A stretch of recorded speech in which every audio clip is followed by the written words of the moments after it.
Jose Mikael, asal dari Wamena. Saya si Moses, asal dari Wamena. Sangat ketakutan karena Bencana yang lebih parah di sana. situasi sudah sangat parah ya. Rumah-rumah sudah rata dengan tanah. Kita panik, kita sangat takut.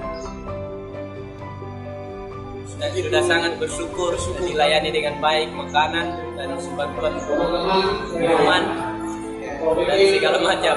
Kita sangat bersyukur dan berterima kasih. Pertama mereka, kedua semua mereka rela sama-sama untuk merasakan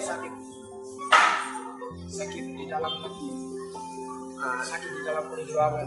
Terima kasih atas bantuan dan dukungan pemerintah dan seluruh masyarakat yang telah support kita di Toraja Utara. Bagi BPS Gereja Toraja, kami sangat berterima kasih atas bantuannya dan pelayanan yang kami beri.